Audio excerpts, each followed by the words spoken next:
What kind of person claims an entire lake as their own, spitting in the face of a whole community? Karen Whitaker did, and she did it with a smile that could curdle milk. The sun was dipping low over Willow Lake, painting the water gold, when Karen stood on her newly purchased lot, arms folded, staring down her neighbors like a queen surveying her kingdom. The lake had been the heart of the Willow Creek neighborhood for decades, a shared haven where kids splashed, couples kayaked, and old-timers fished in quiet reflection. But Karen, with her crisp designer sunglasses and a deed clutched like a weapon, had other plans. She'd bought the lot at 17 Lakeside Drive, the only property with direct shoreline access, and now she was declaring the entire lake hers. No discussion, no compromise, just a cold, hard claim. "I'm not in your HOA," she'd said, her voice sharp as a blade. "This lake is mine now. I own the entire lot and shoreline."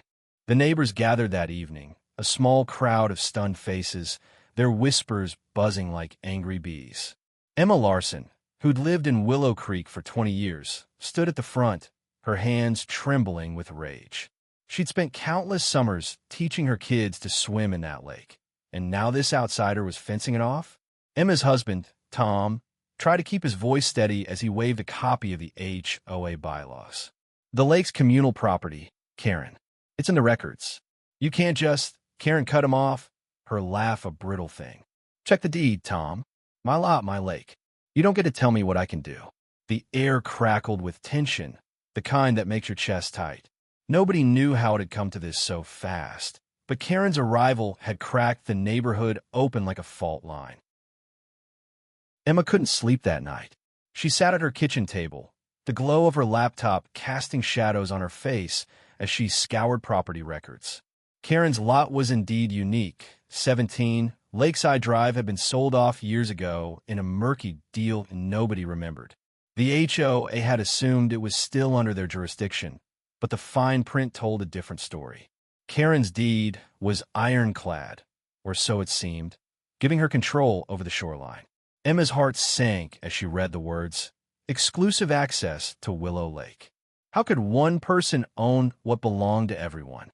She thought of her daughter, Lily, who'd spent her 10th birthday catching her first fish, squealing with joy as the sun sparkled on the water. That memory felt stolen now, locked behind Karen's smug declaration. Across the street, Tom was pacing, his phone pressed to his ear. He called half the neighborhood already, rallying support. "We can fight this," he told their neighbor, Raj, who'd moved in just last year. Raj was quieter, more cautious, but even he couldn't hide his frustration. "She's putting up a fence tomorrow," Raj said, his voice low. "I saw the contractors unloading posts." The news hit like a punch. A fence?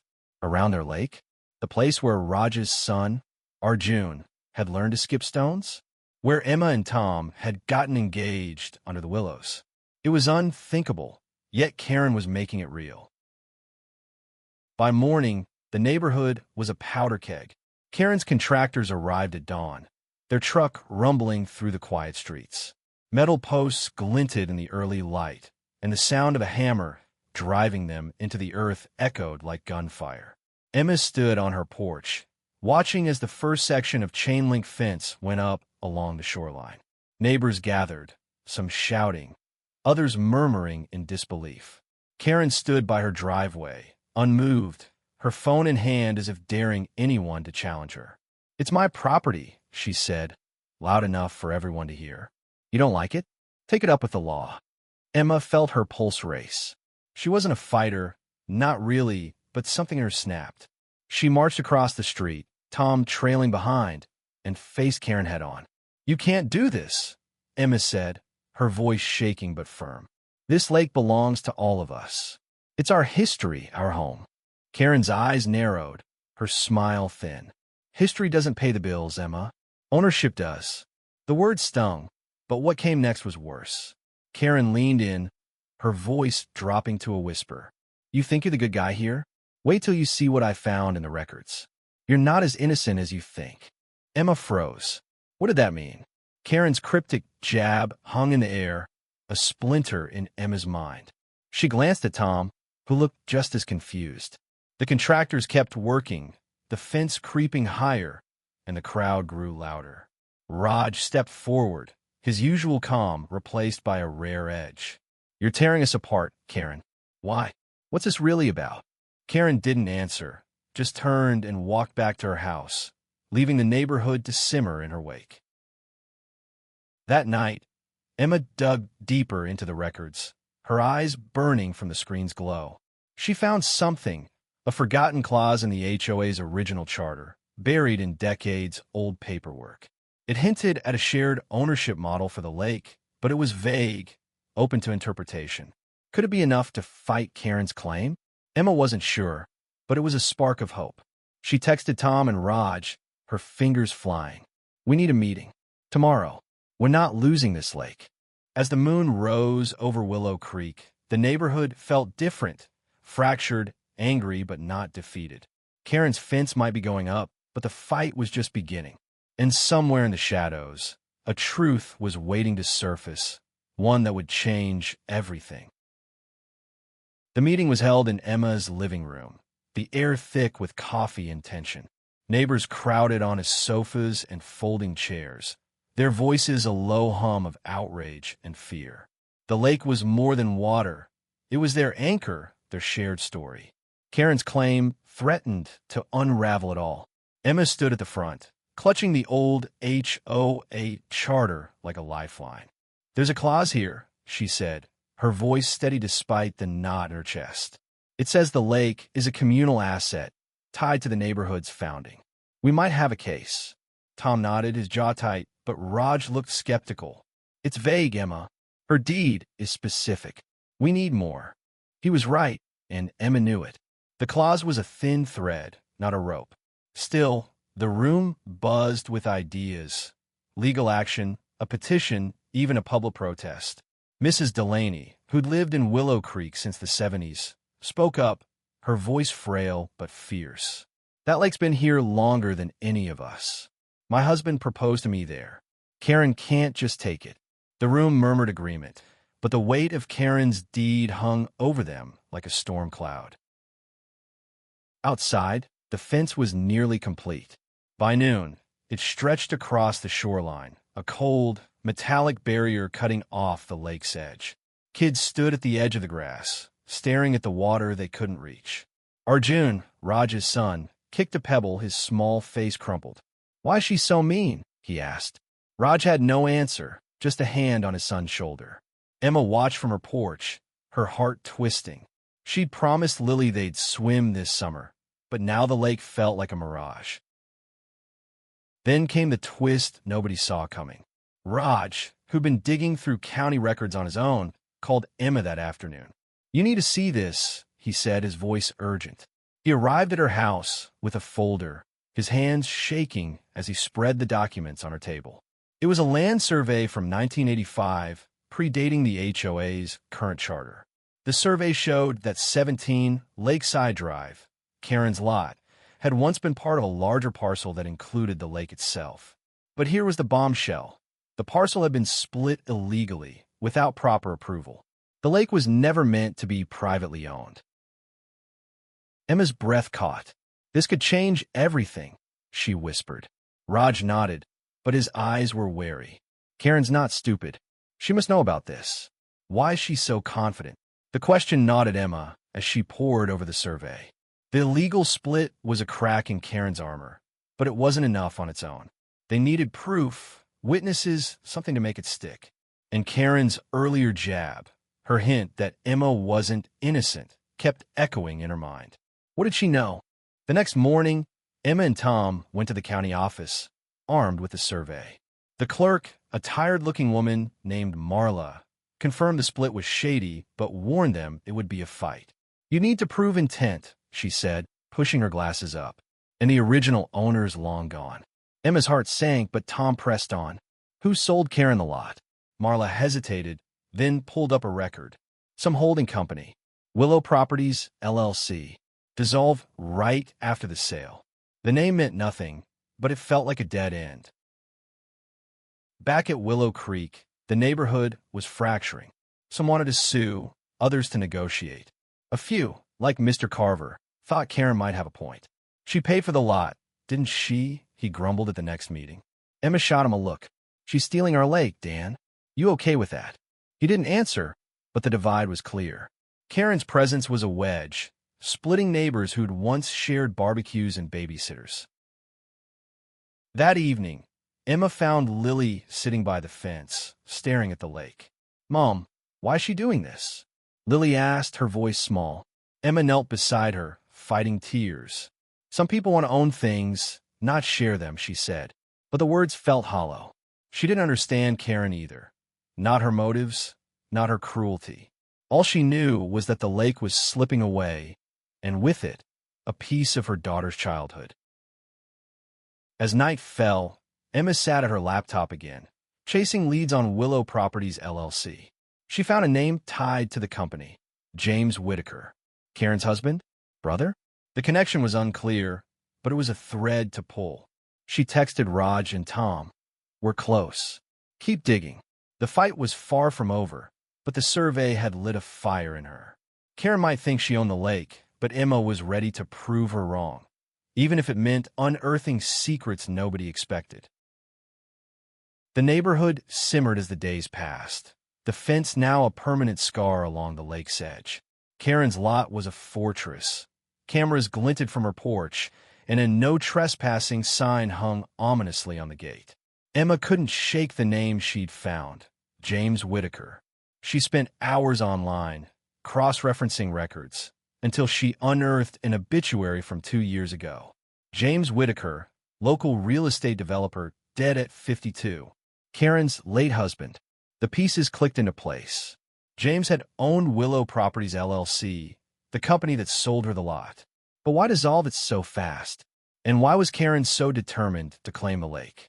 Emma shared her findings with Tom and Raj at a late-night meeting in Raj's garage. The air smelled of sawdust and motor oil, a fitting backdrop for their growing defiance. Raj leaned over the survey, his brow furrowed. James was a developer. He probably knew the split was illegal. Maybe Karen's finishing what he started. Tom slammed a fist on the workbench. Then why not tell us? Why the secrecy?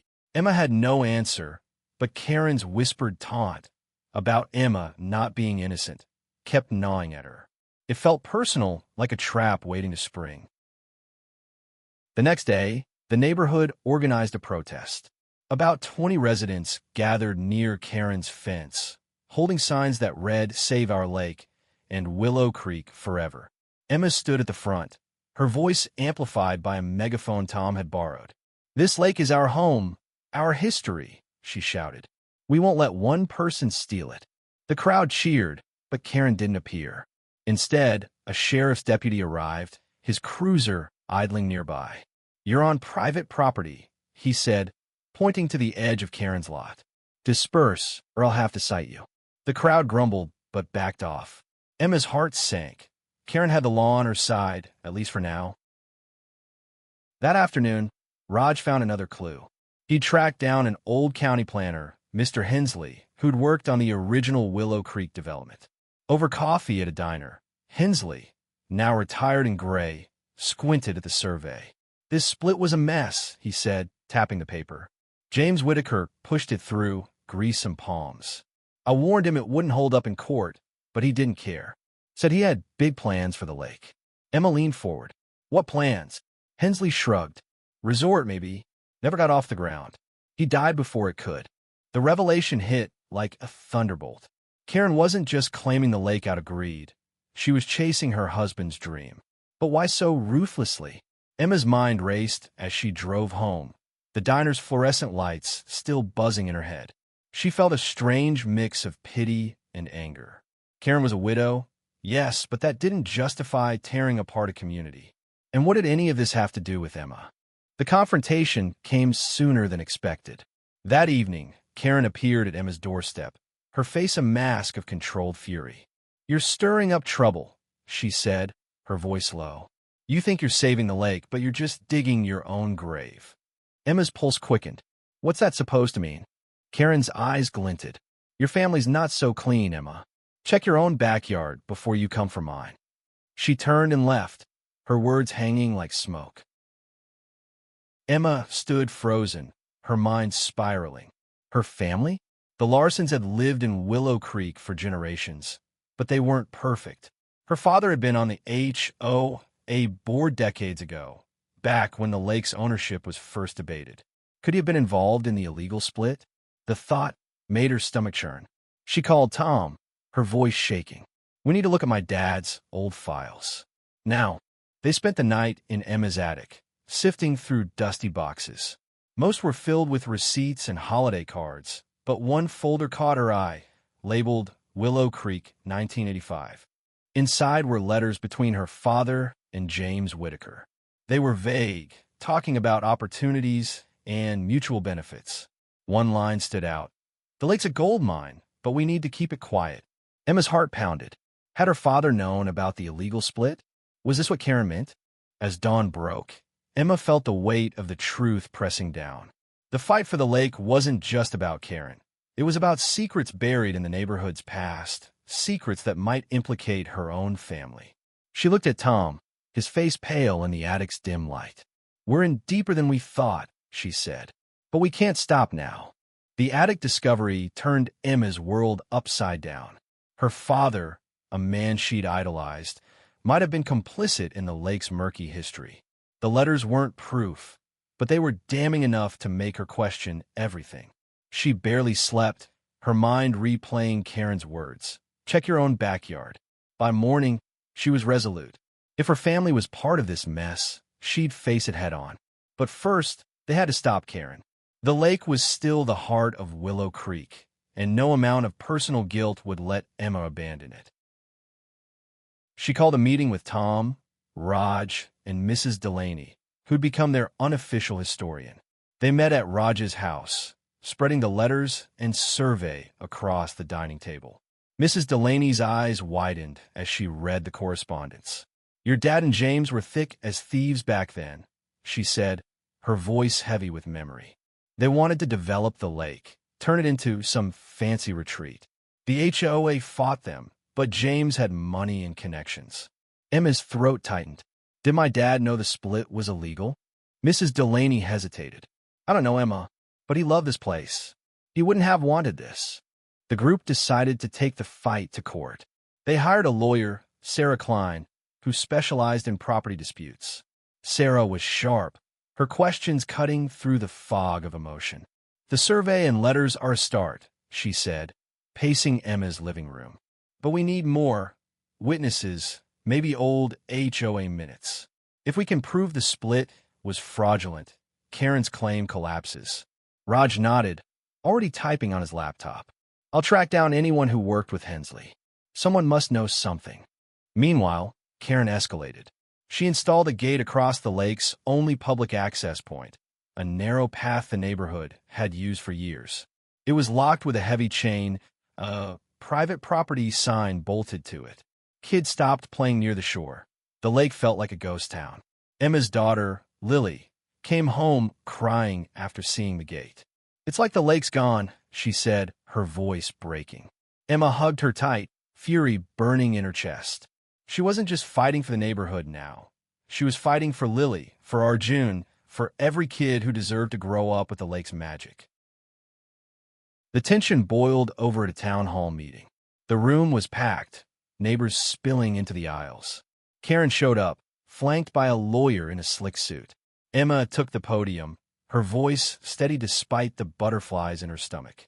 "This lake isn't just water," she said, looking directly at Karen. "It's our memories, our community. You can't put a fence around that." The crowd roared, but Karen's lawyer stood, his voice smooth as oil. "My client has every right to her property.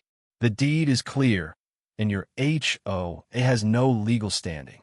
Emma felt the room shift, doubt creeping in. Then Raj stood, holding up the 1985 survey. "This says otherwise," he said, his voice firm. "The lake was never meant to be private. Your client's husband knew it, and so do you." The crowd erupted, and Karen's face twitched, her composure cracking for the first time. Her lawyer whispered in her ear, but she waved him off, standing to face the room. "You think you know the truth?" she said, her eyes locking on Emma. "You're all hypocrites, fighting for a lake you never really owned. Ask Emma about her father. Ask her what he did. The room went silent. Emma's heart stopped. All eyes turned to her, and she felt the weight of her father's letters like a stone in her pocket. She opened her mouth, but no words came. Tom stepped forward, his hand on her shoulder. "This isn't about Emma's family," he said, glaring at Karen. "It's about you stealing what's ours." The crowd rallied, but Emma's mind was elsewhere. Karen knew something specific, and it was tearing her apart. After the meeting, Sarah pulled Emma aside. "We're close," she said. "I found a retired judge who oversaw the original development. He's willing to talk." Emma nodded, but her thoughts were on Karen's accusation. That night, she went back to the attic, digging deeper. She found a photo of her father and James Whitaker, smiling by the lake, a blueprint rolled under James's arm. On the back, in her father's handwriting, "For Willow Creek's future." What had he done? And how far would Karen go to use it against her? The retired judge, Arthur Grayson, lived in a small cabin an hour from Willow Creek. Emma and Raj drove out to meet him, the survey and letters tucked in a folder. Grayson was old, his hands gnarled, but his eyes were sharp. He studied the documents, his brow creasing. "James Whitaker was a shark," he said, leaning back in his chair.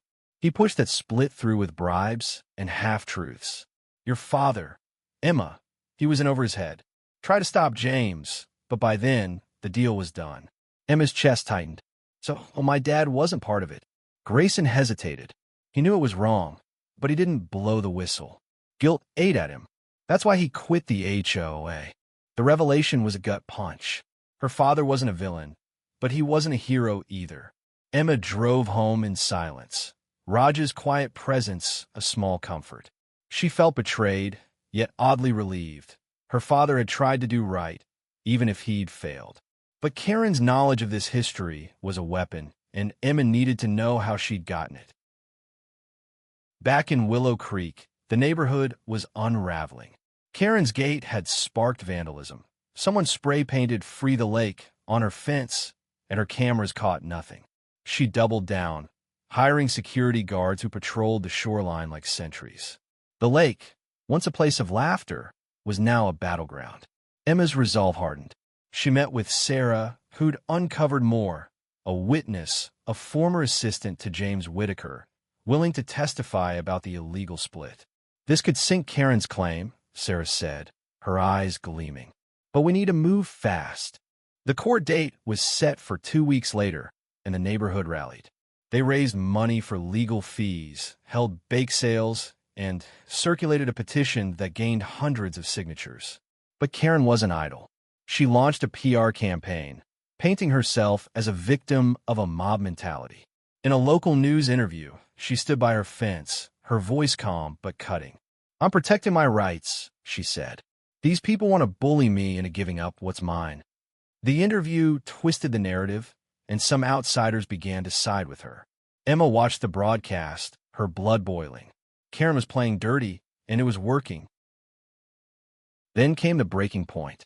Emma received an anonymous email with a scanned document, a contract between her father and James Whitaker, dated 1985. It outlined a deal to split the lake's ownership, with her father promised a cut of future profits. The signature was unmistakably his. Emma's hands shook as she read it. Karen had been right. Her father was complicit. The email included a note: "Back off, or this goes public." It wasn't signed, but Emma knew who'd sent it. She called Tom and Raj, her voice breaking as she showed them the contract. "She's got me cornered," Emma said. "If this gets out, it'll ruin my dad's memory." Tom hugged her, his voice firm. "We're not fighting your dad's war, Emma. We're fighting for the lake." Raj nodded. "Karen's desperate. This means we're close." But Emma wasn't so sure. The contract was a ticking bomb, and Karen held the detonator. The night before the court hearing, Emma sat by the lake, just beyond the fence. The water was dark, reflecting the stars like a mirror. She thought of her father, his regrets, his love for this place. She thought of Lily, who deserved to grow up with the lake's freedom. And she thought of Karen, a woman driven by loss and ambition, but not unbeatable. Emma made a choice. She'd face the truth, whatever it cost. The next morning, the courtroom was packed. Karen sat with her lawyer, her face unreadable. Emma took the stand, her heart pounding. She told the story of the lake, the survey, the illegal split. When Karen's lawyer brought up her father's contract, she didn't flinch. "My father made mistakes," she said, her voice clear. "But this isn't about him. It's about a community fighting for what's right." The room was silent, the weight of her words settling over everyone. Karen's eyes met hers, and for the first time, Emma saw a flicker of doubt. The courtroom was a pressure cooker, every word a spark that could ignite or extinguish the fight for Willow Lake. Emma stepped down from the stand, her legs shaky but her resolve ironclad. She'd laid bare her father's mistakes, turning Karen's weapon against her. The judge, a stern woman with gray hair, listened as Sarah presented the 1985 survey and the witness testimony. The former assistant, now in her 60s, described James Whitaker's underhanded tactics, bribes, forged signatures, and a rushed approval process. "He knew the split was illegal," she said, her voice steady. "He just didn't think anyone would care." Karen's lawyer countered with a slick argument, waving her deed like a flag. "My client purchased this property legally," he said. "The HOA's claims are based on outdated, ambiguous records." But Sarah was ready. She produced HOA minutes from 1986, unearthed by Mrs. Delaney, that explicitly declared the lake a communal asset. The room buzzed as the judge reviewed the documents, her pen tapping the bench. Emma glanced at Karen, who sat rigid, her hands clenched. For the first time, she looked vulnerable. Outside the courtroom, the neighborhood waited, a sea of anxious faces. Tom and Raj stood with Lily and Arjun, who held a small sign, "Save Our Lake." Emma joined them, her heart heavy but hopeful. "We did all we could," she whispered. Tom squeezed her hand. "You were incredible in there." But the waiting was agony. Hours passed, the judge deliberating behind closed doors. Rumors swirled. Someone said Karen was already planning to appeal if she lost. Then the verdict came. The judge ruled the 1985 split invalid, declaring the lake a communal asset under the HOA's jurisdiction. Karen's deed was upheld for her lot, but the shoreline and lake were free. The courtroom erupted, neighbors cheering, some crying. Emma hugged Lily, tears streaming down her face. Karen stood, her face pale, and walked out without a word. Her lawyer trailed behind, muttering about an appeal, but the victory was clear. The lake was theirs again. The celebration was bittersweet. Emma's father's role in the scandal was now public, tainting his memory. Neighbors whispered, some casting sympathetic glances, others judgmental. Emma felt exposed, but she held her head high. She'd faced the truth to save the lake, and that was enough. The fence came down the next day, contractors dismantling it under the watchful eyes of the neighborhood. Kids ran to the shore, splashing in the water, their laughter a balm to the wounds of the fight. But Karen wasn't done. A week later, she posted a letter on the community board, her words sharp and unrepentant. "You think you've won," it read, "but I'm not going anywhere. This isn't over." The threat hung over Willow Creek, a reminder that peace was fragile. Emma read the letter, her stomach twisting. She knew Karen was grieving, driven by her husband's unfulfilled dreams, but that didn't excuse her actions. Emma gathered the neighborhood for a final meeting. "We fought for the lake, and we won," she said, her voice strong. "But this is about more than water. It's about us, together." She proposed a new HOA charter, one that clarified the lake's status forever. The room agreed, and they began planning a community day by the lake, a celebration of what they'd reclaimed. As the meeting ended, Raj pulled Emma aside. "I found something else," he said, handing her a photo. It was Karen and James, years ago, laughing by the lake. On the back, in James's handwriting, "Our dream starts here." Emma's heart softened, just for a moment. Karen wasn't a monster, just a woman chasing a ghost. But the lake belonged to everyone, and Emma would never let it go again. The community day dawned bright, the lake sparkling under a clear September sky. Neighbors gathered on the shore, setting up picnic tables, grills, and a small stage for music. Kids raced into the water, their laughter echoing across Willow Creek. Emma stood by the willows, watching Lily and Arjun chase each other through the shallows. The fence was gone, the private property sign a memory. The lake was alive again, pulsing with the heartbeat of the community. But Emma's victory felt incomplete. Karen's letter lingered in her mind, a shadow over the celebration. She walked the shoreline, her shoes sinking into the soft earth. Mrs. Delaney joined her, her cane tapping the ground. "You did good, Emma," she said, her eyes crinkling. "Your dad'll be proud." Emma smiled, but the words stung. Her father's legacy was complicated now, a mix of love and mistakes. She'd spent days sorting through his old files, piecing together his regrets. He tried to protect the lake, but his silence had enabled James Whitaker's scheme. Emma vowed to be different, to fight openly, no matter the cost. The celebration was in full swing when Karen appeared. She stood at the edge of her lot, alone, her arms crossed. The crowd hushed, eyes darting between her and Emma. For a moment, Emma thought she'd cause a scene, but Karen just watched, her face unreadable. Then she turned and walked back to her house. The tension broke, and the music started again, but Emma felt a pang of something, pity, maybe, or understanding. Karen had lost more than the lake. That evening, as the sun set, Emma took the stage. The crowd gathered, their faces glowing in the twilight. "This lake is ours," she said, her voice carrying over the water. "Not because of a deed or a court, but because of what we share, memories, love, community. We fought for it, and we'll keep fighting." The crowd cheered, and Lily ran to her, wrapping her arms around her waist. Emma looked out at the lake, its surface a mirror of the stars, and felt a surge of hope. The next week, the new HOA charter was signed, cementing the lake's status as a communal treasure. Neighbors volunteered to maintain the shore, plant new willows, and teach kids to fish. Raj started a history project, documenting Willow Creek's story to ensure its lessons weren't forgotten. Even Mr. Carver, the skeptic, showed up to help, grumbling but smiling. Emma kept an eye on Karen's house, half expecting another move. But Karen was quiet, her cameras gone, her gate unlocked. Rumors said she was selling the lot, moving away. Emma hoped it was true, not out of spite but for healing. The neighborhood needed to move forward together. Months later, Emma found a letter in her mailbox, no return address. Inside was a single page, typed and signed. "I wanted the lake for him," it read, "but it was never mine to take. I'm sorry." Emma knew it was Karen. She folded the letter, tucking it away. It wasn't forgiveness, not yet, but it was a start.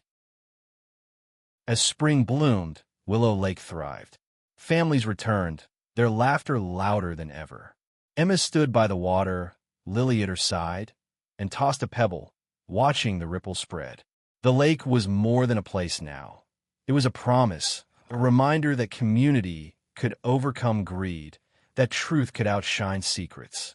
She took Lily's hand, and they walked home, the lake's quiet song following them into the future.